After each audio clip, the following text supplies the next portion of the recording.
तो मैं लखनऊ के अपने फर्स्ट स्टूडेंट से आप लोगों को मिलाना चाह रहा हूँ। वैसे तो मैंने लखनऊ से पहले भी बाकी जगहों पे कई जगहों पे कोचिंग दी है, बट लखनऊ में जो फिटजी छोड़ने के बाद मेरा फर्स्ट स्टूडेंट था, दैट इज अनन्या श्रीवास्तव। तो अभी हम लोग अनन्या श्रीवास्तव से बात करेंगे कि उसके क्या एक्सपीरियंसेस रहे यहाँ P3 फिजिक्स क्लासेस ज्वाइन करने से पहले और बाद में, उसको क्या डिफरेंस मिला, यहाँ आने के बाद उसको कैसा महसूस हुआ। तो अनन्या, यहाँ आने के बाद आपको कैसा महसूस हुआ है, क्या चैलेंजेस आप फेस कर रहे थे, और उस चैलेंजेस की डायरेक्शन में यहाँ पे जब आप आए तो आपको कुछ मदद मिली, कैसे मिली, वो सारी बातें आपको डिटेल में बताना है। अपने बारे में बता के शुरुआत कर सकते हैं। ठीक है सर, मेरा नाम अनन्या श्रीवास्तव है। मैंने 11-12 के साथ आकाश ज्वाइन करा था, बट वो बिल्कुल भी ठीक नहीं था क्योंकि मुझे फिजिक्स बिल्कुल नहीं समझ में आती थी वहाँ पे, और मैं कॉन्सेप्ट से ज़्यादा फॉर्मूला लर्निंग पे ज़्यादा ध्यान देती थी। तो बट नेचुरली इतने सारे फॉर्मूला याद करते करते सब मिक्सअप हो जाते थे, और मैं आपसे पहले भी उस समय डाउट्स पूछती थी। फिर जब आपने अपनी कोचिंग खोली तो मैं वहाँ पे एज अ स्टूडेंट ज्वाइन करा मैंने, और मुझे बहुत ही जैसे स्लाइट डिफरेंस नहीं, मुझे मेजर डिफरेंस लगा अपनी फिजिक्स में फ्रॉम क्लास 12 टू एक ये साल। मुझे सबसे अच्छी चीज जो लगी कि आप हर चैप्टर में मैक्सिमम 2 से 3 फॉर्मूले में पूरा चैप्टर करवा देते थे। मेरी जो एक मेजर प्रॉब्लम थी कि फॉर्मूला याद करने की, वो चीज काफी हद तक रिड्यूस हो गई क्योंकि मुझे फॉर्मूले डिराइव करने आ गए। आप क्लास में ही फॉर्मूले डिराइव करवाते थे, और जैसे ग्रेविटेशन जैसा चैप्टर है वो तो शायद हमने पूरा चैप्टर केवल 2 फॉर्मूले पे करा है, एक फोर्स से और एक के इनिशियल यू इनिशियल वाले फॉर्मूले से। और मुझे सीपीपी के क्वेश्चंस काफी ज्यादा बेनिफिशियल लगते हैं क्योंकि वैसे ही क्वेश्चंस पूछे जाते हैं, एक सीपीपी के क्वेश्चंस और जो क्वेश्चंस आप क्लास में कराते थे उसी टाइप के क्वेश्चन टेस्ट में भी आते थे। उसी टाइप के क्वेश्चन मेरे पहले गलत होते थे पर अब वो सही होने लगे, और बस सही है। बाकी सर आप बहुत हार्ड वर्किंग और डेडिकेटेड टीचर हैं, ये चीज मैंने देखी बिल्कुल। Thank you. तो अनन्या ने अपना एक्सपीरियंस शेयर किया है। इसके बाद अंजलि सिंह बताएंगी कि यहाँ आने के बाद आपके पास क्या प्रीवियस चैलेंजेस थे और यहाँ आने के बाद उन चैलेंजेस की डायरेक्शन में क्या काम हुआ है, और क्या experience overall P3 physics classes में आने के बाद आपके साथ रहा। अंजलि। सर, तो सबसे पहले तो मेरी यही मेजर प्रॉब्लम थी कि मुझे थ्योरी रटनी पड़ती थी स्कूल में, वो सबके साथ यही होता है, बट उससे नीट तो क्रैक होता नहीं है, क्वेश्चन सॉल्व होते नहीं है। फिर जब मैंने आपकी क्लास ज्वाइन की तो वहाँ पे मतलब बहुत ज़्यादा डिफरेंस है, बहुत मतलब अब तो मेजरली क्वेश्चन सॉल्व होने लगे हैं। जो चैप्टर्स जैसे मुझे नहीं अच्छे लगते थे उसमें से सबसे पहले तो वेव्स है, जिसमें कुछ इमेजिनेशन कर ही नहीं पाते थे कि हो क्या रहा है।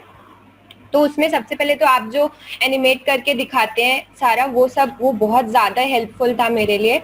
और फॉर्मूलेज अब रटने नहीं पड़ते हैं, जो सीपीपी आप देते हैं उसमें इतने क्वेश्चंस इतने सफिशिएंट होते हैं कि उतने सॉल्व करके फॉर्मूला बिना रट के हम उसके बाद आगे के सारे कॉन्सेप्ट समझ सकते हैं।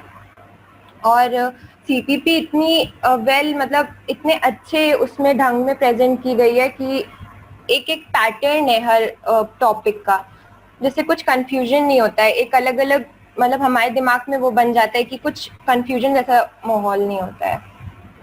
उसके बाद मिसलेनियस प्रॉब्लम्स भी रहते हैं मेरे ख्याल से। एक बार अलग अलग हमने चीजों को कर लिया तो मिसलेनियस भी बाद में कर सकते हैं, और टेस्ट के थ्रू भी उसके बाद हमारे पास लॉट ऑफ सोर्सेस हैं जिनसे हम लोग मिसलेनियस क्वेश्चन कर सकते हैं, लेकिन एक बार कम से कम हम उनको सेपरेट पढ़ लें तो ठीक रहता है। चलिए, तो अंजलि की एक्सपीरियंसेस सुन के बड़ा अच्छा लगा, और अब हम लोग नेक्स्ट स्टूडेंट से बात करने वाले हैं, अनुष्का सिंह अपने एक्सपीरियंसेस के बारे में बताएं, अपने पिछले चैलेंजेस के बारे में बताएं जो आप फेस कर रहे थे, और उन चैलेंजेस के लिए यहाँ पर क्या काम हुआ और कैसे हुआ उसके बारे में आपको कैसा लगा, अपना व्यू बताना है। अनुष्का सिंह। सर, तो मैंने भी 11-12 में ही आकाश ज्वाइन की थी क्योंकि 10th के बाद सबको लगता है कि आकाश ज्वाइन कर लो, नीट हो जाएगा, क्योंकि 10th तक की फिजिक्स तो रट सकते हो आप, बिकॉज बेसिकली वो थ्योरी ही होती है, बहुत रेयरली उसमें सम्स या फॉर्मूलेज होते हैं, तो सबको लगता है कि ज्वाइन कर लो हो जाएगा, बट एक्चुअल बात तो यही है कि आप फिजिक्स रट नहीं सकते, स्पेशली 11th-12th और उसके आगे जितनी भी फिजिक्स है आप उसको कभी रट नहीं सकते।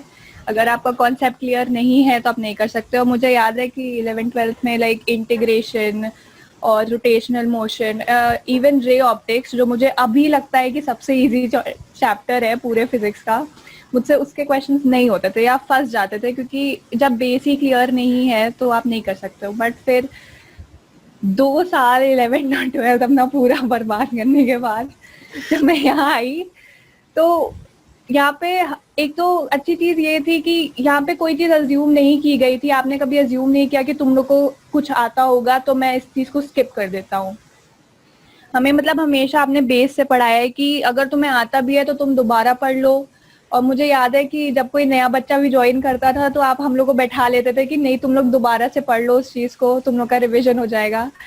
तो उस चीज की वजह से बेस इतना ज्यादा क्लियर हो गया है कि अब ऐसा नहीं लगता कि कोई सवाल सॉल्व नहीं हो सकता, कि मतलब थोड़ा दिमाग नहीं लगाया, लाइक पहले तो बिल्कुल ही काम नहीं करता था, अब तो आप कर सकते हो अपने से थोड़ा बस ब्रेन इधर उधर सवाल घुमाने की। बेसिकली प्रैक्टिस इज रिक्वायर्ड मोर। अगर प्रैक्टिस अपने एंड से थोड़ा और काम कर लिया तो अब चीजें करी जा सकती हैं, अब अनअचीवेबल नहीं लगता है। और प्लस जैसे कि बहुत सारे चैप्टर्स थे, जैसे रोटेशनल मुझसे बिल्कुल नहीं होता, मुझे समझ में ही नहीं आता था वो चैप्टर, बट अब मुझे आता है। मैं फॉर्मूलेज उसके खुद भी लाइक निकाल सकती हूँ या मैं कर सकती हूँ उस चैप्टर को। और बहुत सारी चीजें थी, जैसे कि आपने बहुत एफर्ट्स लिए हैं हम सबको विजुअलाइज कराने के लिए, जो किसी टीचर ने नहीं कराए। उन्होंने बस बोला जो नहीं समझ में आ रहा बस ऐसे ही याद कर लो, जो कि पॉसिबल नहीं था, बट आपने कराए है, जो बहुत ही एक्चुअली टेक्निकली देखा जाए तो बहुत मेहनत वाला काम है। नहीं, वो मेरे कम से कम 10 साल की थोड़ा थोड़ा किए गए एफर्ट का नतीजा है, जो मैंने ये सारा पावर पॉइंट बना रखे हैं रिवीजन के पॉइंट ऑफ व्यू से एंड विजुअलाइजेशन के पॉइंट ऑफ व्यू से। जितने भी एनिमेशंस हैं वो ओवर द टाइम मैंने एक्चुअली शुरू early age of my career, जब मैं शुरू कर रहा था तब मैंने 1-2 साल बहुत हार्ड वर्क किया था ये सब बनाने के लिए, क्योंकि मुझे पता था कि बिना विजुअलाइज कराए रिटेन रखना, एक्चुअली मैं खुद ऐसा स्टूडेंट रहा हूं जो रिटेन करना बड़ा मुश्किल महसूस करता था। तो मैं उस प्रॉब्लम को समझता था कि स्टूडेंट क्या फेस करता है, इतनी सारी चीजें कोई रट नहीं सकता है, तो उस चीज को मैं समझता हूं, इसीलिए मैंने उस पर इतना काम किया है। तो अनुष्का और कुछ कहना चाहेंगी? नहीं सर, बस हो गया। ठीक, तो बहुत अच्छा लगा अनुष्का से बात करके। अभी हम लोग बात करने वाले हैं अनन्या देव से। अनन्या देव क्या चैलेंजेस फेस कर रहे थे और यहाँ आने के बाद उस चैलेंजेस की डायरेक्शन में क्या काम हुआ है, आपका ओवरऑल एक्सपीरियंस क्या रहा है, थोड़ा सा बताएं हम लोगों को।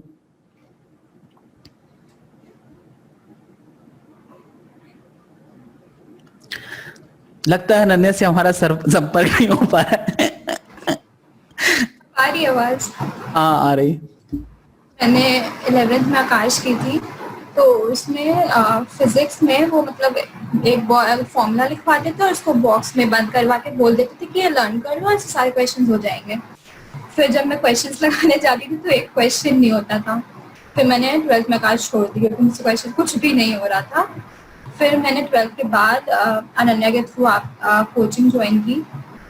तब आपने हर डेरिवेशन समझाया, डेरिवेशन फॉर्मूला डिराइव करना इतने अच्छे से, और मतलब आपने ऐसा डेरिवेशन सिखाया कि हम उसी टाइम क्वेश्चंस 1-2 मिनट में डिराइव करके फॉर्मूला निकाल लेंगे। उससे मेरी बहुत हेल्प हुई। और फिर आपकी मतलब जब अगर आपने एक बार चैप्टर पढ़ा दिया फिर हम कुछ भूल गए तो फिर आपकी ऐप भी है, उससे हम रिवाइज कर सकते हैं। यूट्यूब पे आपकी वीडियोस हैं, वो हम रिवाइज कर सकते हैं दोबारा वो चैप्टर। आपके टेस्ट आपने लिए हर चैप्टर के, उससे बहुत हेल्प हुई। और जैसे विजुअलाइज करने में बहुत आसान हो जाता है, वही वेव ऑप्टिक्स, ये सारे चैप्टर्स जो थे, SHM जो बिल्कुल समझ नहीं आता था, वेव इमेजिन नहीं कर सकते थे, वो सारे चैप्टर्स बहुत ईजी लगने लगे बाद में। Okay, so nice to talk you. हम लोग बात करने वाले हैं सचिन से। सचिन मुझे हजरतगंज की कोचिंग में मिले थे, वहां से मेरा इंटरेक्शन हुआ था और उसके बाद शायद वहां से मैंने छोड़ दिया बिना किसी अचानक से छूट गया, तो पता नहीं कैसे इन्होंने किसी तरीके से मेरा पता लगाया और उसके बाद सचिन ढूंढते ढूंढते किसी तरीके से मेरे गोमती नगर में, क्योंकि ये बहुत हाईलाइटेड जगह नहीं है, कोई ऐसा एडवर्टाइजिंग नहीं था, किसी तरीके से वो मेरे पास तक आए। तो सचिन, आने से पहले और आने के बाद में क्या डिफरेंस महसूस हुआ? और क्योंकि आप थोड़ा डिफरेंट रीजन से पढ़ के आए थे, तो मुझे आपसे काफी सारी बात करना है कि वहां के एक्सपीरियंसेस, यहाँ के एक्सपीरियंसेस, नाम लेने की जरूरत नहीं है, बट फिर भी जो एक मेजर डिफरेंस महसूस किया है वो जरा बताएं। जी सर। तो सर जब वो मैंने टेंथ तक सर मुझे फिजिक्स बहुत अच्छी लगती थी, मतलब इतनी अच्छी लगती थी कि मैं लोगों को बताता था कि ये क्वेश्चन ऐसे करना है। लेकिन 10th और 11th के बाद जो ट्रांजिशन रहता है फिजिक्स में, वो फिजिक्स का स्ट्रक्चर ही बदल जाता है, उसकी अप्रोच तो पुरानी अप्रोच काम ही नहीं आ सकती, मैं कहूंगा। फिर ठीक है, बताएं जरा उसके बाद क्या हुआ। जैसे 11th-12th में जब स्कूल में था, तो सर हमें मतलब ऐसे टीचर्स मिले बायलक के जैसे सर, जो उन्हें पढ़ाना होता था सर, वो उस पेज में लिख के लाते थे, और अगर उस पेज में से आपने कुछ बाहर से पूछा तो वो आपको नहीं बता पाते थे। तो सीधी बात थी कि उनकी नॉलेज जो थी वो लिमिटेड थी, तो सर उससे था कि समझ आता नहीं था। तो उसके बाद सर फिजिक्स से धीरे धीरे सर मन हटता चला गया। तो सर चाहे वो सर 11th हो चाहे 12th हो, तो सर इसी मोटिव से पढ़ाई करी कि बस किसी तरह हमारा फिजिक्स का वो एग्जाम हो जाए और बाकी फिर खत्म। तो सर जैसे उसके बाद जब मैंने ड्रॉप लिया वो प्रिपरेशन करने के लिए, तो सर जब उसके साथ एक मेरा फ्रेंड था, वो फ्रेंड आकाश में पढ़ता था, तो सर उसने पहले से वो मेरे साथ था, तो उसने पहले से मेरे अंदर एक हाइप क्रिएट कर दी थी कि ये रोटेशन हो गया, ये ग्रेविटेशन हो गया, इलेक्ट्रोस्टैट हो गया, वेव्स हो गया, ये सब बहुत मुश्किल चैप्टर है, ये हो नहीं पाते, ये IIT एडवांस के बच्चे नहीं कर पाते ऐसे चैप्टर है। तो फिर मैं डरने लगा कि यार 11th-12th नहीं पढ़ी, अब तो फिर और नहीं समझ में आने वाला। तो सर मैंने क्लासेस स्किप करना चालू कर दी, रोटेशन में छोड़ने लगा कि यार नहीं पढ़ेंगे, ये नहीं हो पाएगा। फिर सर उसके बाद क्या हुआ कि उसका फिर यही हाल हुआ कि वो पढ़ा नहीं, तो फिर आता नहीं था। तो सर जब SKD मैंने फिर ज्वाइन किया अगली बार, दूसरे बार में, तो सर आप मिले मुझे। तो सर फिर मैंने पहली बार ऐसे टीचर को देखा सर जो बच्चों के साथ इंडल्ज होता था, नहीं तो बाकी सब होते थे आपको बताया और आपको नहीं समझ में आया तो आगे बढ़ जाते। तो सर आपकी वो एक आदत जो मैं बताता हूँ हमेशा, कि आप क्लास में घूम घूम के सबके साथ इंटरेक्ट करते हैं कि ये क्वेश्चन हुआ कि नहीं हुआ, और ये ऐसे करना था, सही हुआ, ठीक है, वगैरह वगैरह ऐसे करके। तो सर इस पे था। फिर उसके बाद जब सर आपकी ये वो SKD से आपने छोड़ दिया जब, तो सर मुझे बहुत दिक्कत हुई। मैंने कहा इतनी अच्छी फिजिक्स चल रही थी, एकदम से सब बदल गया। फिर तो सर एक बार क्या हुआ कि सर वो फिजिक्स के नए टीचर क्लास में आए थे, तो सर वो अपना पढ़ा रहे थे, तो मैंने कहा कि यार ये तो खराब हो गया, अब पूरी फिजिक्स फिर खराब हो जाएगी जैसे होता चला है। तो सर मैं जब जो शाम को छुट्टी हुई और मैं निकला सर वहां बाहर, तो सर मैंने देखा एक छोटा बच्चा सर आपके पैम्पलेट दे रहा था, वो जो होते हैं आई ज्ञान वाले, तब वो उसने आके मुझे सबसे पहले दिया। तो मैंने देखा, तो मैंने कहा ये तो प्रवीण सर है। तो सर मैं घर आया, सीधा घर आके सर मैंने अपने फादर को बताया कि सर है वो ऐसी ऐसी बात है पापा, ये एक सर थे, उन्होंने SKD छोड़ दिया पता नहीं क्यों। सर उसी दिन शाम को पापा ने आपको पता लगाया और सर मेरी क्लास लगाई थी आपके यहाँ। फिर उसके बाद से मैंने ज्वाइन कर लिया था। तो सर जब मैंने आपके यहाँ ज्वाइन किया है, तो सर मैंने बहुत सारी चीज़ों में डिफरेंस देखा है। जैसे मुझे अब पता चला है कि रोटेशन पिछले चैप्टरों से मिलके बनता है, नहीं तो हमेशा रोटेशन हमें ऐसे बताया जाता था कि रोटेशन सब कुछ नया है, जो आपने पहले पढ़ा है रोटेशन में सब वो ऐसी चीज़ें अप्लाई नहीं हो पाती है। और ऐसे ही सर इलेक्ट्रोस्टैट्स हो गया, सर उसमें पहले होता था हम ग्रेविटेशन पढ़ते हैं और ग्रेविटेशन लिमिटेड है, इलेक्ट्रोस्टैट में कुछ ज़्यादा है। तो सर अगर हम पहले इलेक्ट्रोस्टैट पढ़ लें तो सर ग्रेविटेशन सच्ची बात है 2-3 फॉर्मूलों में निकल जाता है आराम से। और वेव्स भी सर बहुत अच्छे से आपने विजुलाइज करना दिखाया अपनी टेक्नोलॉजी से। उसके बाद सर जो आपकी CPP है सर वो बहुत ही अच्छी है, क्योंकि सर उसमें हमें ये सिखाया जाता है वो CPP से कि हमें क्वेश्चंस याद मतलब फॉर्मूलेज याद नहीं करने, क्योंकि हर वो क्वेश्चंस के पहले एक छोटा सा वो दिया जाता है समरी फॉर्मेट टाइप, जिसमें क्वेश्चंस जिसमें फॉर्मूले दिए जाते हैं और कहा जाता है कि आने वाले 5-10 क्वेश्चन इसी फॉर्मूले पे भेज दें। तो अगर 5-10 क्वेश्चन आप उसी फॉर्मूले पे कर लेते हो तो आपको अपने आप वो क्वेश्चन वो फॉर्मूले याद हो जाते हैं। हाँ सर, अच्छा लगा। चलिए, सचिन से बात करके बहुत अच्छा लगा, और ये सब चीजें जो मुझे फीडबैक आप लोगों से मिलता है, मैं उसी के बेसिस पे आगे बढ़ता हूं और अपने अंदर भी चेंजेस लाने की लगातार कोशिश करता हूं। तो इसके बाद वैष्णवी, इतने कम टाइम में शायद आपको मेरे बारे में या इस P3 फिजिक्स के बारे में जानने का इतना ज्यादा मौका नहीं मिला है, लेकिन फिर भी मैं चाहता हूं इतने कम टाइम में जो भी आपने क्रैश कोर्स या फास्ट स्टडी या वीडियो के जरिए मेरे से पढ़ाई करी, मुझे लगता है 1 महीने में मैंने किसी स्टूडेंट को इतना सारा कंटेंट पहले कभी डिलीवर नहीं किया है। क्योंकि ये पढ़ने के लिए बहुत ज्यादा डेडिकेटेड थी और एग्जाम पास में था, तो मैंने भी कोशिश करी कि ज्यादा से ज्यादा जितना हो सकता है मुझे 1 महीने में इनको डिलीवर करना चाहिए। तो क्या एक्सपीरियंसेस रहे, आपके एक्सपीरियंसेस मैं सुनना चाहूंगा। सर मैंने भी 10th के बाद वही 11th 12th के लिए आकाश ज्वाइन किया था। फर्स्ट ईयर इतना बुरा था कि मेरे को लगता था मुझे सही में लर्निंग डिसेबिलिटी हो गई है, क्योंकि 10th में हम बहुत कॉन्फिडेंट होते हैं अपने फिजिक्स कोई भी सब्जेक्ट को लेके, हमें जी, वो जी। आसान लेवल होता है। पर 11th में शुरुआत में इतना कॉन्फिडेंस लूज हुआ कि उसके बाद कभी कभी कोशिश भी नहीं करते थे समझने की। फिर 12th में थोड़ा अच्छा लगने लगा, फिजिक्स कुछ समझ में आने लगी, तो पता चला कि हमारा बेसिक ही क्लियर नहीं है, तो किसी तरह 12th निकाल दिया। और अब मैंने बहुत सही में बहुत कम टाइम बचा था तब आपसे पढ़ना शुरू किया। पर उस 1 महीने में उतने कम टाइम में भी मेरे अंदर जितना कॉन्फिडेंस आया है, मैंने जो नहीं भी पढ़ा है आपसे, अब मुझे इतना कॉन्फिडेंस है कि जो आपकी अप्रोच है कि एक बेस अपना क्लियर कर लो, उससे फिर तुम बड़ी चीजें डिराइव कर सकते हो। तो अब मैं जो नहीं पढ़ा है मैं उसमें भी कॉन्फिडेंटली खुद से वो अप्रोच अप्लाई कर सकती हूँ।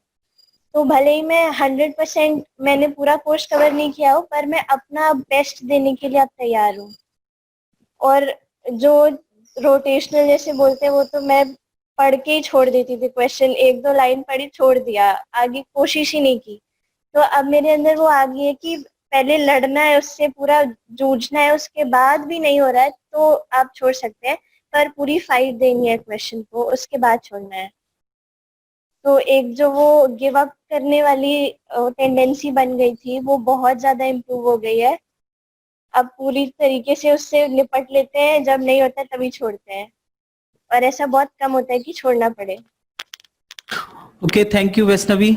सभी से बात करके बहुत अच्छा लगा, सबके इनपुट्स मिले।